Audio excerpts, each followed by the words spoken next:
এতিয়া যে সেই কুকুৰৰ আত্মাটো কিজানি আমাৰ গাত সোমালেহি আমিতো গম নাপাওঁ। সেইকাৰণে প্ৰথমে আমি ভগৱন্তৰ নামকৰণ কৰি ভগৱন্তৰ ওচৰত সেৱা প্ৰাৰ্থনা কৰি জীৱটো আমাৰ জাতত তুলি লওঁ। সেইটোকে কোৱা হয় জাতকৰ্ম, যিটো আমি শুদ্ধি কৰোঁ। তত্ত্ব আছে। গতিকে কোনোবাইতো জাৰ্চিজনী বিচাৰি দিবলৈও ভগৱন্তৰ ওচৰলৈ আহে। কৃষ্ণ বোলে আমাৰ এই জাৰ্চিজনী মুকলি হৈ আজি কেনিবা গুচি গ'ল, 3 দিন হ'ল বিচাৰি নাই পোৱা, প্ৰভু কৃষ্ণ পালেই হয় আৰু বিচাৰি দিয়া। কৃষ্ণ আমাৰ মাজত এনেকুৱাবোৰ আছোঁ। এই যে জীৱটো আহিলে, জীৱটো ক'ৰ পৰা আহিলে? আমি প্ৰাৰ্থনাত গাওঁ বা ভাগৱতত লিখিছে, আমি যত জীৱ তোমাৰহে অংশ মাত্ৰ, হয়নে নহয়? আমি যত জীৱজাক তোমাৰহে অংশ বুলি কৈছে নহয়। গতিকে আমি ক'ৰ পৰা আহিছোঁ? ভগৱন্তৰ অংশৰ পৰা আহিছোঁ। ভগৱন্তই আত্মা ৰূপেৰে জীৱটো আনি মোৰ সেই মই আৰু মোৰ পৰিবাৰে লগ লাগি সৃষ্টি কৰা দেহটোৰ মাজত ভৰাই দিলে। ক'ৰ পৰা আহিলে জীৱটো? সেইকাৰণে আমি শুদ্ধিসূচীকৰণ কৰোঁ। কিয় জানেনে? এইটো কেনেকাৰণে কৰোঁ যে জীৱটো গৰু আত্মাৰ পৰা আহিলেনে, কুকুৰৰ আত্মাৰ পৰা আহিলেনে, শিয়ালৰ পৰা আত্মাৰ পৰা আহিলে, এইটোতো আমি নাজানো। কেৱল মাত্ৰ ভগৱন্ত তেওঁহে জানে। কাৰণ ভগৱন্তৰ ওচৰত এটা মোনা নাই যে আত্মা সোপা ভৰাই থৈ দিছে আৰু মই যিদিনা সৃষ্টি কৰিম বুলি 4 মাহ হৈছেগৈ সেইদিনা দলিয়াই পিনি তাত ভৰাই দিব মোনাটোৰ পৰা উলিয়াই পিনি, এনেকুৱাটো নহয়। ইফালে কোনোবা এটা জীৱন মানে মৃত্যু হ'ল, খোলা এৰিলে। সেইকাৰণে কৈছে যেনে জোকে এটা তৃণ পালে অন্য এটা তৃণ এৰে, যেনেকৈ পুৰণা কামিজটো এৰি আমি নতুন কামিজটো পিন্ধোঁ, এনেকৈ উদাহৰণ আমাক শাস্ত্ৰই দিছে নহয়। ঠিক তেনেধৰণে জীৱাত্মাবোৰ ইটোৰ পৰা সিটোলৈ আহি আছে। এতিয়া যে সেই কুকুৰৰ আত্মাটো কিজানি আমাৰ গাত সোমালেহি আমিতো গম নাপাওঁ। সেইকাৰণে প্ৰথমে আমি ভগৱন্তৰ নামকৰণ কৰি ভগৱন্তৰ ওচৰত সেৱা প্ৰাৰ্থনা কৰি জীৱটো আমাৰ জাতত তুলি লওঁ। সেইটোকে কোৱা হয় জাতকৰ্ম, যিটো আমি শুদ্ধিসূচী কৰোঁ। তত্ত্ব আছে। গতিকে এই যে জীৱটো আহি তাত সোমালে, গতিকে এই জীৱটো কোনে দিলে? ভগৱন্তই আমাক দিলে। গতিকে এই তত্ত্ববোৰ আমি বুজি পাব লাগিব, জীৱ ক'ৰ পৰা আহিছে। গতিকে ইয়াত আকৌ এই গোটেইখিনি আহিলে, অহাৰ পাছত ভকতি তত্ত্বটো ক'বলৈ যাওঁতে ইয়াত আমি সৃষ্টি সম্পৰ্কে আৰু বহুতখিনি কথা আছে, আমি চমুৱাইছোঁ, অলপ ৰিল কাটিব বিচাৰিছোঁ যে অনাগত দিনত ক'ৰবাত লগ পালে আকৌ বাপজনাই খেমদলৈ লগ ধৰিছে, তালৈ ওলাব, তেতিয়াহ'লে গোটেইসকলে দলে বলে আমি তাতো গৈ আমি এনেকুৱা কথা কিছুমান পাতিম। এইটো এডভাৰটাইজ দি থৈ দিছোঁ। নহ'লে আকৌ অহা খণ্ডত কি হ'ব এইটো নাজানিলে চিৰিয়েলখন চাবলৈ মন নাযাব যে, এইটো অহা খণ্ডৰ এডভাৰটাইজ যে আৰু কিবাকিবি এনেকুৱা ৰসিক কথা আছে, যিখিনি কথা জানিলে আমি সম্পূৰ্ণ শিশু কেনেকৈ জন্ম দিব লাগে গোটেই তত্ত্বখিনি জানিম। কয়াধু মাতৃয়ে কেনেকৈ প্ৰহ্লাদ জন্ম দিলে এই কথাখিনি আমি জানি ল'ম, তেতিয়া জানিম। কিন্তু আমি চমুকৈ আনিছোঁ যে ইয়াত আমি সৃষ্টিৰ ৰহস্যটোৰ বিষয়ে ইমানখিনিতে ৰাখি ভক্তি যুগৰ ফালে অকণমান যাব বিচাৰিছোঁ। ভক্তি বিভিন্ন প্ৰকাৰে হয়। পুৰুষৰ চিন্তা অনুসৰি ভক্তি নানাবিধ হয় বুলি আমাক শাস্ত্ৰই ইয়াত কৈছে। এতিয়া পুৰুষৰ চিন্তা মতে হয়, মহিলাসকলৰ কাম নাই, আলকেলি আহিছে। তাতে আমাৰ এটা পাক আছে। আমি পুৰুষ মহিলা বুলি ক'লে এই শৰীৰৰ পাৰ্থক্যটো বুজোঁ। শাস্ত্ৰই তাক পুৰুষ মহিলা নাই কোৱা। আত্মা পুৰুষ, দেহ আমাৰ প্ৰকৃতি, এইটোহে কৈছে। তেতিয়াহ'লে মহিলাসকলৰ আত্মা আছেনে নাই? মাইকী মানুহৰ আত্মা আছেনে নাই? আছে। আত্মাটোক পুৰুষ বুলি কৈছে। তেতিয়াহ'লে আপোনালোকৰ আত্মাৰ যিটো চিন্তন, সেই চিন্তা অনুসৰি ভক্তি ভাগ ভাগ হয় বুলি কৈছে। এতিয়া মহিলাসকল বাচিছে আৰু নামে পুৰুষক শুদ্ধ কৰে বুলি কৈছে নহয়। নামে পুৰুষক যদি শুদ্ধ কৰে, মহিলাই নাম কেলৈ লয়? হয়নে নহয়? নামে মহিলা আত্মাও শুদ্ধ কৰিব নাম গালে। গতিকে তেওঁলোকৰ আত্মা শুদ্ধনৰ কাৰণে তেওঁলোক আহে আকৌ, হয়নে নহয়? এই কথাটো আমি বুজিব লাগিব। গতিকে আত্মাটোকহে পুৰুষ বুলি কৈছে। বাৰু যি হওক, এতিয়া কথাটো হৈ গ'ল কি, পুৰুষৰ চিন্তা অনুসৰি ভকতি আমাৰ কেইবাবিধো হয়। ইয়াত আমাৰ নিৰ্গুণ ভকতিৰ কথা ক'লে, নিৰ্গুণ ভকতি কেনেকৈ কৰিম, এই নিৰ্গুণ ভকতিৰ বিষয়ে কৈয়ে আজি আমি ভক্তি মাৰ্গৰ এই কথাখিনি আমি সামৰিম। তাৰপাছত পাঠ চলিব। পাঠত যদি আৰু কিবা দুই এটা ক'ব লগা যদিহে ওলায় তেতিয়াহে আগবঢ়াম, নহ'লে পাঠ আমি ইমানতে এৰিম। কেলৈ যে এই বস্তুটো খুব মানে হেঁপাহত খাব লাগে। এইটো সাধুতা কৈ দিওঁ, নহ'লে আকৌ বেয়াই লাগিব। খুব ৰ'দত এনেকুৱা গৰমত বাৰীৰ পিছফালে কাম কৰি আছোঁ, মানে ঘৰৰ পৰা প্ৰায় আৰু 10-20 নলমান দূৰত, আৰু অকণমান কাম বাকী আছে, যেনে তেনে সেইকণ শেষ কৰি থৈ যাওঁ বুলি ভাবিছোঁ। খুব পিয়াহ লাগিছে, হ'লেও ঘৰত গৈ পানীকণ খাই আকৌ আহোঁ, মানে এই অকণমান কামৰ কাৰণে আহিবলৈ মন যোৱা নাই আৰু জেওৰা 200টা আছেহে, এই 200টাক আমি বৈ শেষ কৰি যাম আৰু এনেকৈ বুলি জোৰ জবজ কৰি কামটো কৰোঁতে পিয়াহটো ইমান বেছি বাঢ়ি গৈছে, মানে কামটো সামৰি দৌৰি আহিছোঁ আৰু আহি পিছফালৰ চোতালৰ পৰা এগৰাকী চিঞৰি আহিছোঁ, ঐ পানী এগিটা দিয়া, পানী গিলাচ দিয়া। এগৰাকীয়ে জাৰ তাতে পানী এজাৰ লৈ গিলাচ এটা সেতি আগবঢ়াই দিলে। প্ৰথম এগিলাচ ঢালি দিলে, একদম অমৃত খোৱা নিচিনা। খাম নে নাখাম? ইমান পিয়াহ লাগি আছে। খাম নহয়? আৰু অকণ দিম নি? খোৱা ষ্টাইলটো দেখিয়ে মানুহে সুধিছে আৰু দিয়া নহ'লে আৰু অকণমান। সেই গিলাচ অকণমান ঢিলা হ'ব, অমৃততকৈ অকণমান ঢিলা, পানী খোৱাৰ নিচিনা লাগিব বোলে, আৰু অকণ দিওঁ নি? দিয়া নহ'লে আৰু এগিলাচ এই বুলি কৈ 3 নম্বৰ গিলাচটো কি কৰিম জানে নাই অকণমান কুলকুলি কৰি সেইফালে পেলাই দিম অকণমান মুখ ধুম ধুনে নধুম এনেকুৱা হয়নে নহয় এই ভাগৱতৰ তৃষ্ণাটো তেনেকুৱা বুলি কৈছে 3 নম্বৰ গিলাচলৈকে নাযাওঁগৈ আৰু কুলকুলি কৰি আপোনালোকে পেলাই দিব মনটো বেয়া লাগিব আৰু গতিকে ভাগৱত এই 2 নম্বৰ গিলাচতে আমি সামৰিম সেইকাৰণে বৰ দীঘলীয়া নকৰোঁ দেই কাৰণ 3 নম্বৰ গিলাচৰ নিচিনা অনুভৱটো যেতিয়া মোৰ আহিব তেতিয়া মনটো দুখ লাগিব মই ইমান হেঁপাহত পানী গিলাচ দিলোঁ তেওঁ পেলাই দিলে মুখ ধুলে হয়নে নহয় প্ৰথম গিলাচ খোৱা দেখি ইমান ভাল লাগিছিলে অমিত খোৱা নিচিনা খাইছে আৰু এগিলাচ দিছোঁ নহয় জানো গতিকে আৰু 3 নম্বৰ গিলাচলৈ নাযাওঁগৈ আৰু যে হওক এতিয়া কথাটো আমি কোনখিনি কৈ আছিলোঁ ভক্তিৰ কথা এতিয়া ভক্তি আমি কেনেকৈ কৰোঁ গুৰুজনে আমাক টেষ্ট কৰিবলৈ কৈছে নিজকে পৰীক্ষা কৰিবলৈ কেনেকৈ প্ৰথম আমি এনেকৈ কৰোঁ নেকি যে পৰক মাৰিবে প্ৰতি মনত সংকল্প কৰে দম্ভ বা মৎস্য আতিশয় ইতিনি প্ৰকাৰে ভক্তি কৰিলে মোত তামসিক বুলি কয় এনেকৈ বুলি আমাৰ শাস্ত্ৰই কৈছে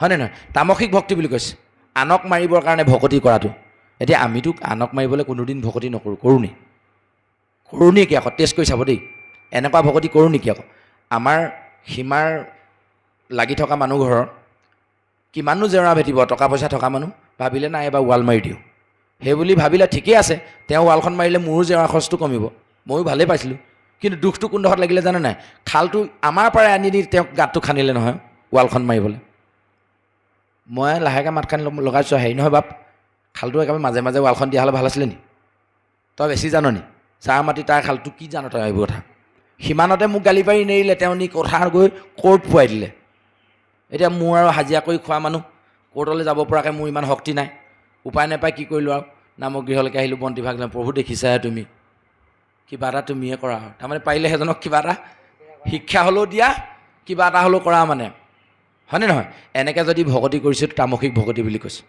কৰিছোঁ নেকি নিজক এবাৰ সুধি ল'লে হ'ব আৰু এটা কৈছে ৰাজসিক ভকতি বিষয়তো আশা কৰি মুহূৰ্ত মানে ফল মাংগে যে এই যেনেকৈ কৃষ্ণ প্ৰভু ল'ৰাটো কাইলৈ ইণ্টাৰভিউ এটা আছে প্ৰভু চকু মেলি চাবা এনেকৈ যদি ভগৱন্তৰ ওচৰত আমি প্ৰাৰ্থনা কৰিছোঁ তাৰমানে ল'ৰাটো চাকৰিটো পাওক মোক সুখ হওক আৰু টকা পইচা অলপ পাম আৰু হয়নে নহয় আনন্দত থাকিব পাৰিম এইটো যদি আশা কৰিছোঁ ৰাজসিক বুলি কৈছে আৰু এটা কৈছে সাত্বিকটো আকৌ এনেই শুনিলে ভাল নিচিনা লাগে তথাপিও আপুনি শুনিবচোন সাত্বিক ভকতি কাক কয় উদাহৰণ পাপমূৰ নাশ হৌক ভগৱন্ত হৌক প্ৰীতি এনেকৈ বুলি যদি ভগৱন্তক আমি সেৱা ধৰিছোঁ এইটো সাত্বিক ভকতি বুলি কৈছে মোৰ পাপখিনি নাশ হওক ভগৱন্তই মোক ভাল পাওক এই বুলি যদি আমি সেৱা কৰোঁ তো এনেকুৱা সেৱা কৰিছোঁ নেকি আকৌ উদাহৰণস্বৰূপে প্ৰত্যেকতে উদাহৰণটো দিলে ভাল লাগে নহয় জানো ভাদমহীয়া নামক গৃহৰ ৰাতিপুৱা গধূলি বন্তি জ্বলোৱা পাল পৰিল আপোনালোকৰ ইয়াত বাৰু খেতিপথাৰ কিনাৰত নাই আমাৰ ফালে গাঁৱত আৰু বেছিভাগ নামঘৰ পথাৰৰ কিনাৰতে থাকে নামঘৰত ৰাতিপুৱা বন্তি গছি জ্বলাই বাহিৰলৈ ওলাইছোঁ দেখিছোঁ মই এটাইতকৈ বেয়া পোৱা মানুহঘৰ ছাগলীজনী আহি মোৰ কিনাৰ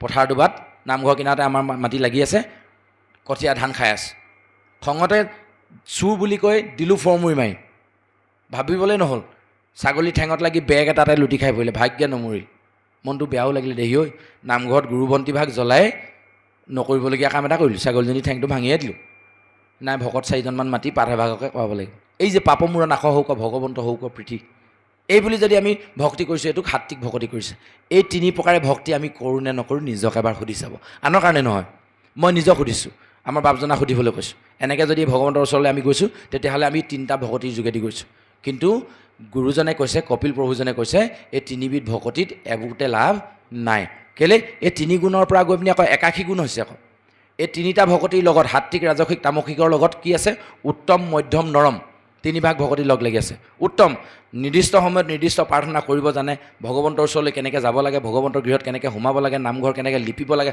চব নিয়ম কানুন জানো সেইকাৰণে উত্তম ভকতি মধ্যম ভকতি ইমানবোৰ নিয়ম কানুন নাজানো প্ৰাৰ্থনা ভাগ মুখস্থ আছে ভগৱন্তৰ নামষাৰ গোৱাবলৈ ভকতক সেৱা ভাগ ধৰিব লাগে কাৰণে জানো সেইকাৰণে সময়মতে সেৱা ভাগ ধৰিছোঁ মধ্যম ভকতি নৰম ভকতি একোৱে নাজানো প্ৰাৰ্থনা চাৰ্থনা ভকতে লগাই দিলেহে হয় লগত গাইছোঁ তথাপিও ভগৱন্তৰ কৰ্মভাগ কৰিছোঁ নৰম ভকতি উত্তম মধ্যম নৰম সত্তৰজতম 3 গুণ 9 বিধ হ'ল আকৌ ভগৱন্তে 9 বিধ ভকতক আমাক দিয়ে থৈছে অৰ্চন বন্দন শ্ৰৱণ কীৰ্তন অৰ্চন বদন পদসেৱন দাস্য সহিত আত্মনিবেদন এনেকৈ আমাৰ 9 বিধ ভকতি আছেনে 9 গুণ 81 বিধ ভকতি এই 81 বিধ ভকতিত কিন্তু লাভ একো নহ'ব বুলি কপিল প্ৰভুজনে মাতৃক কৈ দিলে এতিয়া একমাত্ৰ এবিধে ভকতি আছে সেয়া হ'ল নিৰ্গুণ ভকতি নিৰ্গুণ ভকতি কাক কয় এতিয়া নিৰ্গুণ ভকতি বুজিবলৈ ঢেৰ দিগদাৰী হয় ঢেৰ উদাহৰণ আহে কিন্তু আমি একদম চমুকে মাত্ৰ এটাই কাহিনী কৈ থৈ দিওঁ, যিটো কাহিনীৰ যোগেদি নিৰ্গুণ ভকতিটো আমি বুজি পাম।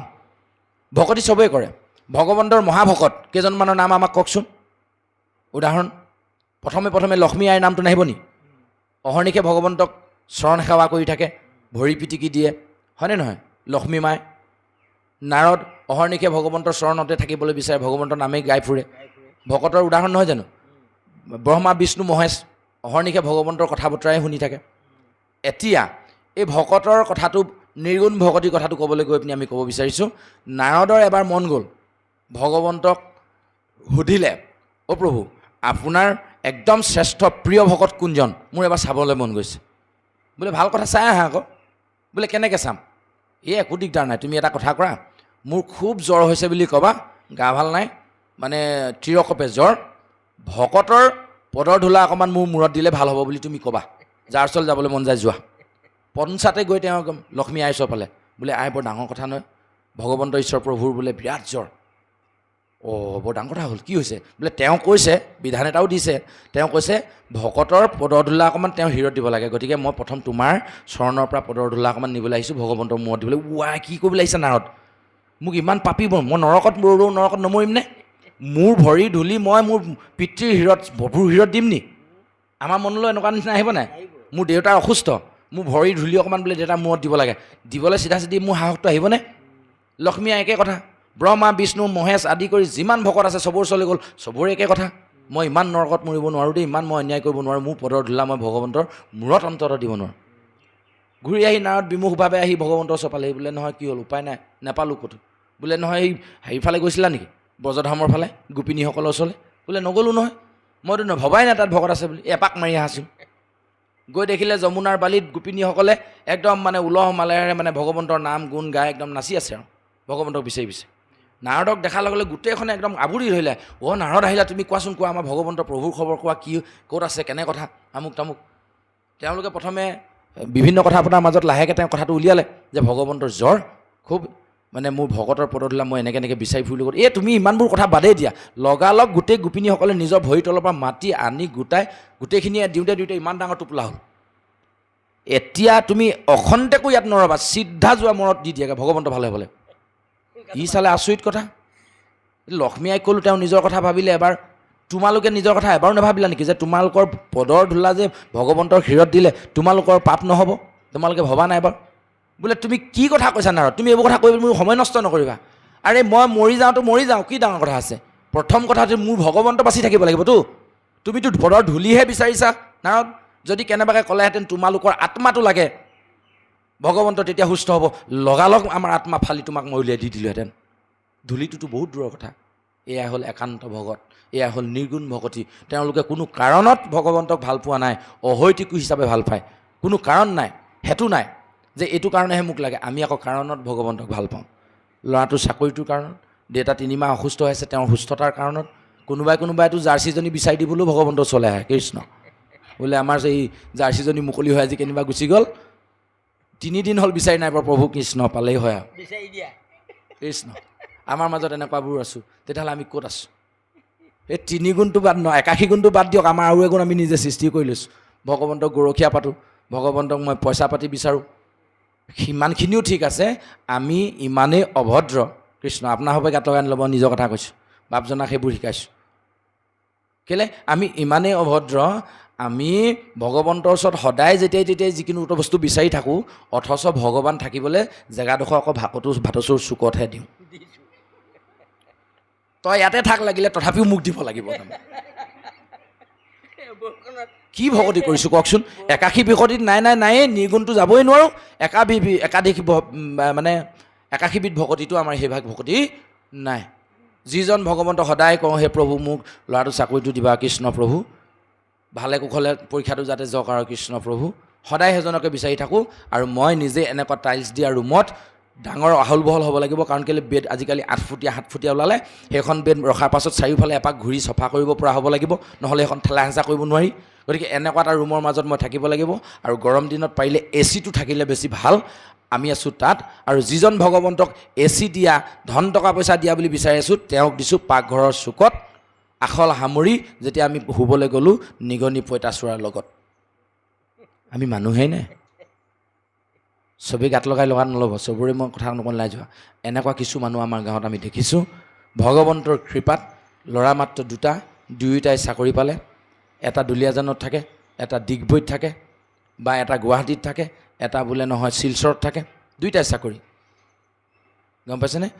ঘৰ 2 মহলীয়া, ওপৰত 4টা ৰুম, তলত 4টা ৰুম। থাকিবলৈ মানুহেই নাই। চাকৰি সূত্ৰে তেওঁলোকে তাতে থাকে। বিয়া বাৰু কৰালে, সেইফালৰ মানুহকে বিয়া কৰালে, তেওঁলোকো তাতে থাকে। ল'ৰা ছোৱালী এডমিশ্যন দিছে, এতিয়া ঘৰলৈ আহিবলৈ সময়ো নাই। এই 8টা ৰুমৰ 2 মহলীয়া ঘৰটো তেওঁলোক 2টা প্ৰাণী এতিয়া অকলে অকলে থাকিব লাগিছে, পিতৃ আৰু মাতৃ। অথচ ভগৱান থাকিবলৈ ঘৰ এটা নাই। যিজন ভগৱন্তই তেওঁক ইমানখিনি কৰিব পৰা কৰি দিলে, কাৰণ তেওঁ নেমানেই যে ভগৱন্ত আছে। এতিয়া আমি নিজক সুধো আহক, ভগৱন্ত আছে বুলি আমি জানো নে মানো? আহকচোন এবাৰ অকণমান অলসতাখিনি নাইকিয়া হওক। আমি ভগৱন্ত আছে যে এইটো কথা আমি মানো নে জানো? কৃষ্ণ, ভয় খাব নালাগে। পাজোলত পেলাবলৈ, আপোনাৰ হ'ব অপদস্থ কৰিবলৈ আমি কথা পাৰা নাই। আমি জাষ্ট বুজিবৰ কাৰণে উলিয়াইছোঁ। আমি ভগৱন্ত যে আছে মানো নে জানো? আমি জানো এই ঘটিটোত পানী আছে, দেখিছোঁ। আমি এই ঘৰটোৰ মাজত বায়ু আছে, জানো নে মানো? কেনেকৈ জানো? দেখিছোঁ নি বায়ু? আমি কেনেকৈ জানিলোঁ আমি বায়ু আছে বুলি? বিজ্ঞানে আমাক দেখুৱাই দিছে কাৰণে উশাহটো লৈ আছোঁ বুলি গম পাইছোঁ। উশাহত আমি বায়ু লওঁ বুলি গম পাইছোঁ, এইটো বিজ্ঞানে দেখুৱাই দিছে। একো নহ'লেও চিধা আমি মানিবই লাগিব, বায়ু আমাৰ চাৰিওফালে আছে। মানিব লাগিব প্ৰথম। মানিলে জানিব পাৰিম বায়ুত অম্লজান আছে, নাইট্ৰজেন আছে। এইটো আমি মানিলেহে জানিব পাৰিম। বাপে যিটো কৈছে সেইটোও হয়, আমি জানো। জানিলেহে মানিব পাৰিম বায়ু আছে বুলি, দুয়োটাই হয়। আচ্ছা, এতিয়া কথাটো হ'ল যে ভগৱন্ত আছে বুলি আমি মানো। সকলোৱে মানো নে নেমানো? ফুটিটো ফুটি লওঁ আকৌ, ভাল লাগিব তেতিয়া। উজুতটো মাৰিব পাৰিম তেতিয়াহে। সকলোৱে মানি লওঁনে একে মুখে ভগৱন্ত আছে? নমানিলে আমি নামঘৰলৈ আহিছোঁ কেলৈ? ভগৱন্ত আছে বুলি মানুহ কাৰণেতো আহিছোঁ। আচ্ছা, এতিয়া আপুনি ডাঙৰকৈ ফুটিছে, কিন্তু উজুতটো আপোনাৰ ডাঙৰ হ'ব। কৃষ্ণ, ভগৱন্ত আছে যে মানুহ, ক'ত আছে? ইয়াত কলিযুগত ভগৱন্ত ক'ত আছে? সৰ্বত্ৰতে আছে, মই মানি ল'লোঁ। নিৰ্দিষ্টভাৱে ভগৱন্ত ক'ত আছে? কৃষ্ণ, ভগৱন্তই যেতিয়া বৈকুণ্ঠলৈ গুচি গৈছিলে, উদ্ধৱক কৈছিলে নহয়, মই যদিও যাওঁ লগে লগে প্ৰৱেশ কৰিম। ক'ত? ভাগৱতৰ মাজত। তেতিয়াহ'লে আমি মানি লওঁ আহক, ভাগৱতৰ মাজত ভগৱন্ত আছে। মানো নে নেমানো? ভাগৱত ভগৱন্ত আছে, মানো নে নেমানো? দিগদাৰ হৈছে ক'বলৈ। তেতিয়াহ'লে ভাগৱতে কোৱা কথাবোৰ আমি কিমান মানি চলোঁ নিজক সুধিব লাগিব। ভাগৱতে কৈছে কি বুলি? এই যে সৃষ্টিৰ কথা এইকেইটা মানি চলা, বাপজনে নাই মানা। ক'ত ভগৱন্তৰ কথা মানিছে? এনেই কৈছে মানিছোঁ। হ'লে তেওঁ সন্তান সেনেকৈ সৃষ্টি কৰিলে, নাই কৰা নহয়। নেজানিলে বাৰু বেলেগ কথা আছে, বাপক ক'ব পাৰোঁ কাৰণে কৃষ্ণ, হয়নে? ভাগৱতত ভগৱন্ত আছে বুলি যদি মানিলোহেঁতেন, ভগৱন্তই কোৱা কথাখিনি যদি মই মানিলোহেঁতেন, তেতিয়াহ'লে মোৰ সন্তান বৈষ্ণৱ হ'লেইহেঁতেন, এইটো চিয়'ৰ। ভাগৱন্তৰ কথা মতে মানি চলিলোহেঁতেন নহয় আকৌ। ভাগৱতে আমাক সেইটোকে কৈছে ন। অলপ আগত পাঠত আপুনি পঢ়িলে কি বুলি? যে জ্যেষ্ঠত সন্মান, সমানজনত মৈত্ৰীভাৱ, দৰিদ্ৰত দয়া কৰিবা বাৰম্বাৰ বুলি কৈছে। মানো নে নেমানো এতিয়া কওক? আকৌ বাপে ফচিব এতিয়া। এতিয়া ক'লে আপুনি ভগৱন্ত মানুহ বুলি, এই মাত্ৰ ক'লে ভগৱন্ত মানুহ বুলি। ভগৱন্ত ক'ত আছে বুলি ক'লোঁ? ভাগৱতত আছে বুলি ক'লোঁ। ভাগৱতত লিখি থৈ দিছে দৰিদ্ৰক দয়া বাৰম্বাৰ কৰিবা বুলি, বাপে ক'লে নকৰোঁ বুলি। তেতিয়াহ'লে নেমানে, এনেই ক'লে মানুহ বুলি। আমি এনেধৰণে চলিছোঁ। বাপৰ কাৰণে নাই কওক, আমাৰ কাৰণে কৈছোঁ, বুজিবৰ কাৰণে কৈছোঁ। বুজিছেনে? বাপৰ গাত বাৰু অংশ অকণমান আছেই, ভূঞা বংশৰ। শংকৰদেৱ ভূঞা আছিলে নাই? ভূঞা বংশৰ অকণমান আছেই বাৰু তেজ, যিয়ে নহওক। সেইটোলৈ বাৰু আমি ক'বলৈ জানো, বাকীসকলৰ কথাই আমি কৈছোঁ, আমাৰ নিজৰ কথা কৈছোঁ। আমিবোৰ সিমান বোলে যাবগৈ পৰা নাই। আমি নেমানো। মনা হ'লে আমি সেইধৰণে চলিলোহেঁতেন, হয়নে নহয়? কৈছে দৰিদ্ৰত দয়া, আমি দৰিদ্ৰত দয়া কেনেকৈ কৰোঁ এষাৰ কথা কৈ আমি সামৰিম, বহুত দীঘল হৈছে, হয়নে নহয়? দৰিদ্ৰত দয়া কেনেকৈ কৰোঁ জানে নাই? এই যে অলপ আগত আছে বিশাল মাৰ্কেটখন, এদিন আহিলোঁ, ভিতৰত সোমালোঁ, বাপজন লগত লৈ আহিছোঁ যেনিবা, উদাহৰণ। বাপৰ কাৰণে চোলা এটা কিনিম আৰু ভিতৰলৈ সোমাই গ'লোঁ, চাই মেলি তেওঁ এটা পচন্দ কৰিলে, লিখা আছে 499। 499 এনেকুৱাই থাকে নহয়, বেছিভাগ নহয় জানো? 99টো থাকে আৰু 499 লিখা আছে। এতিয়া আমি আহি কাউণ্টাৰ কম দিয়ে, 2 টকামান কমিব নি বাৰু? এনেকৈ কমনে? তাত লিখা আছে ফিক্স প্ৰাইচ। চিধা চিধি এইটো টুৱাই দিব, টেককৈ বাজিলে আৰু বিলখনহে ওলাই আহিব। হয় নাই 499 এটকাটো ঘূৰাই নিদি হয়তো মটন এটা দিবলৈও আছে তাত আকৌ দৰদাম কৰাৰ কথা নাহে আকৌ টকা আছে মই 499 দিয়ে লৈ ল'লোঁ 500 দি লৈ ল'লোঁ ওলাই তললৈ নামি আহিয়ে দেখিছোঁ অকণমানি ল'ৰা এটাই ক্লাছ 5 মানত পঢ়ে সেইফালে আমাৰ এই অকণমান ওচৰৰ পৰাই ঔটেঙা ঢেকীয়া কাজি নেমু কেইটামান আহি তলত বহি আছে মই হ'লো পায় কাজি নেমু কেইটকা বোলে 3টাত 20 টকা ঘৰৰে নে বোলে ঘৰে এই ঘৰৰ যদি দিয়া নহ'লে 4টাকৈ দিয়া 20 কওঁ নে নকওঁ মই হ'লে কওঁ মই সেইকাৰণে কৈছোঁ 499টো দৰদাম নহ'ব এটকাটো মৰ্টন লৈ ঘূৰি অহাত মোৰ আপত্তি নাই কিন্তু 3টা কাজি নেমু এই দৰিদ্ৰ ল'ৰাটোৱে বিকি তাৰ পঢ়া খৰচ চলি আছে তাত আকৌ মই দৰদাম কৰিছোঁ মই এনেকৈ কৈছোঁ নেকি পায় কাজি নেমু কেইটা আছে বোলে 10টা আছে ঢেকীয়া 5 মুঠি আছে ঔটেঙা 2টাহে আছে গোটেইকেইটা লগ লাগি কিমান হ'ব বোলে 300 টকা হ'ব পায় তুমি কিন্তু একদম হট কামত ব্যৱহাৰ কৰিবা দেই তুমি পঢ়িছা নাই বোলে পঢ়িছোঁ কোন স্কুললৈ যোৱা আমুক স্কুললৈ যোৱা বোলে একদম তুমি গৈছা বুলি মই মনে বিশ্বাস কৰি তোমাক কৈছোঁ তুমি 300 টকা হয় নহয় টোটেল মই 400 টকা এটা দিছোঁ তুমি যোৱাকৈ যোৱা পঢ়া শুনাত মন দিবা কিন্তু পঢ়িবা আকৌ দেই এইবুলি কৈ পাইছোঁ নে নাই যিদিনা কৈছোঁ সেইদিনা শাস্ত্ৰ মানিছোঁ দৰিদ্ৰত দয়া কৰিছোঁ যদি নাই কৰা তেতিয়াহ'লে শাস্ত্ৰ নাই মানে বাপে এনেই কৈছে ভাগৱত আমি ভাগৱত নামানোৱেই ভগৱান আছে বুলি নামানোৱেই আনক দেখুৱাই কেৱল মাত্ৰ ভকতি কৰিব লাগে নামঘৰলৈ যাব লাগে সেইকাৰণে যেন আহিছোঁ এনেকুৱা এটা দিশলৈ আমি গৈ আছোঁ সেইকাৰণে ৰিহাব চেণ্টাৰ আমাক খেদি খেদি আহি আছে বৃদ্ধাশ্ৰমে আমাক খেদি খেদি আহি আছে এটা দিনত বৃদ্ধাশ্ৰম ৰিহাব চেণ্টাৰ অনাথ আশ্ৰমে এনেকুৱাকৈ হেঁচি আমাক মাৰি পেলাব আমিবোৰ জীয়াই থাকিবলৈ জেগা নাইকিয়া হ'ব এনেকুৱা যাতে নহওক তাৰ কাৰণে ভগৱন্তৰ চৰণত কৰজৰে প্ৰাৰ্থনা জনাই অজানিতে ৰজা সমস্ত কোটি অপৰাধ মৰিখনে সেইটো আপোনাৰ হবৰ চৰণতো আমি পুনশ্চ সেৱা ধৰিছোঁ আপোনাৰ হবতকৈ যথেষ্ট অনুজ আমি কিন্তু আৱেগিক হৈ যাওঁ কেতিয়াবা এইবোৰ কথা ওলালে মনলৈ আহিলে আৱেগিক হৈ যাওঁ আৱেগবশতঃ আপোনাৰ হবৰ গাত লগাকৈ হিয়াত লগাকৈ যদি দুআষাৰ কৈ পাইছোঁ তাৰ কাৰণে পুনশ্চ আপোনাৰ হবৰ ওচৰত ক্ষমা ভিক্ষা বিচাৰি গুৰুজনাৰ এষাৰি অপৰাধ ভঞ্জন ঘোষাৰে সৈতে আমি আমাৰ পাঠ ইমানতে বিৰাম দিছোঁ যদি কিবা কাৰণত অকণমান আকৌ আগবাঢ়ে তেতিয়াহ'লে চেষ্টা কৰিম কিন্তু তথাপিও আমি আজি পাঠ ইমানতে বিৰাম দিছোঁ বুলি আপোনাৰ হবৰ চৰণত লগতে ভগৱন্তৰ অভৰ্ষণ লক্ষ্য কৰি গুৰুজনাৰ এষাৰি অপৰাধ ভঞ্জন ঘোষাৰে সৈতে সেৱা ধৰা হৈছে কৃষ্ণ।